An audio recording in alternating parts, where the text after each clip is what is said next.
ឆាននិងពូខាបានលក់ស្រូវប្រមាណតោនចឹងពូសំលក់ស្រូវប្រមាណ32.350តោនពូឆានលក់ស្រូវតិចជាងពូសំប្រមាណ1.525តោនចឹងមានន័យថា1.525តោនមិនមែនជាទម្ងន់ស្រូវរបស់ពូឆានទេគឺជាទម្ងន់ស្រូវដែល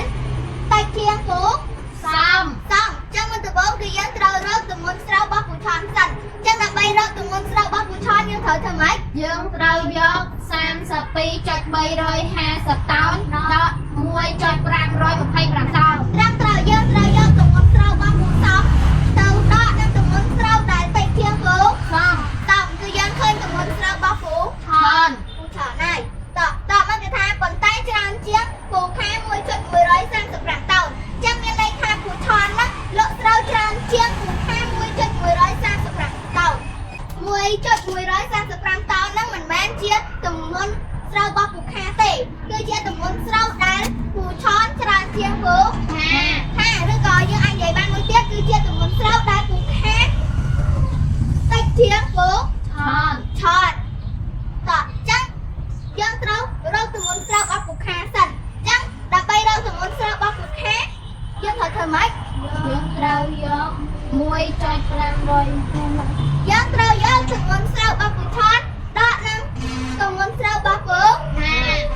កន្លែងនេះគេប្រឡប់យើងតិចគេដាក់ថាច្រើនជាងធម្មតាច្រើនជាងគឺគោកហើយប៉ុន្តែផងនេះគឺគេថាពូឆានច្រើនជាងពូខាអញ្ចឹងពូឆានច្រើនជាងពូខាមានន័យថាពូខានឹងតិចជាងពូឆានអញ្ចឹងយើងរកទម្ងន់ពូខាយើងមិនត្រូវយកទម្ងន់ស្រូវរបស់ពូឆានដកនឹងទម្ងន់ស្រូវដែលតិចជាងពូឆានចឹងមុនដំបូងគឺយើងរកទម្ងន់ស្រូវរបស់ពូឆានចឹងដើម្បីរកទម្ងន់ស្រូវរបស់ពូឆានគឺយើងយក32.350តោនដកនឹង1.525តោនដាក់ក្រោមតោនសុនដក5កាត់អត់ចេញពេក5នៅសល់4សូត្រឡើង10ដាក់5នៅសល់5 4ដាក់2នៅសល់2 3ដាក់5កាត់អត់ចេញពេក2នៅសល់1 3ឡើង13ដាក់5នៅសល់8ចុចដាក់ក្រោម1ដាក់1 0បែបនេះឲ្យដកលាក់ចឹងយើងដឹងហើយទម្ងន់ស្រូវរបស់ពូឆានមែន30.825តោនបន្តមកគឺយើងរកទម្ងន់ស្រូវរបស់ពូខាចាំដើម្បីរកទម្ងន់ស្រូវរបស់ពូខាគឺយើងយកទម្ងន់ស្រូវរបស់ពូឆានដកនឹងទម្ងន់ស្រូវដែលតិចជាងពូឆាន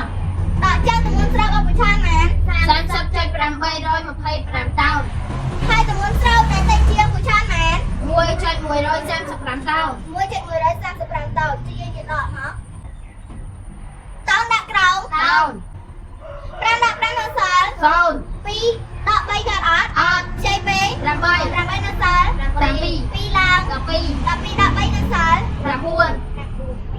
7ដាក់1នៅសល់6ចេញដាក់ក្រោម30ដាក់1នៅសល់29ចឹងស្មើមែនស្មើ29.690តោនទម្ងន់ស្រូវរបស់ពូខាគឺយើងរកឃើញហើយមែន29.690តោនចឹងសំណួរគេសួរថាតើពូឆាននិងពូខាបានលក់ស្រូវប៉ុន្មានតោនចឹងយើងឆ្លើយមកហើយយើងរកម៉េចមុនដំបូងរកទម្ងន់ស្រូវរបស់ពូ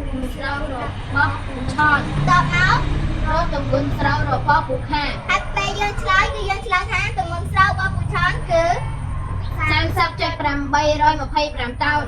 ទម្ងន់ស្រូវរបស់ពូខាគឺ29.69តោនសេណាត់ឡើងសរសេររកហើយធ្វើប្រមាណវិធីរបស់ពូឆានបន្តមកស៊ីងខើឡើងសរសេររកហើយធ្វើប្រមាណវិធីរបស់ពូខាហើយបន្តមកសេខ្លាច់ខា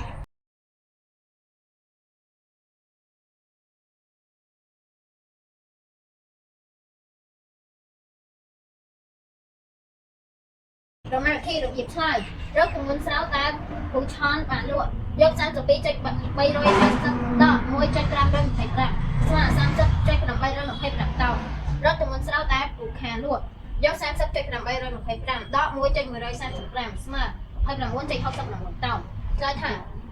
ទម្ងន់ស្រូវដែលពូឆានលក់បានគឺ30.825តោនទម្ងន់ស្រូវដែលពូខាលក់បានគឺ29.69តោន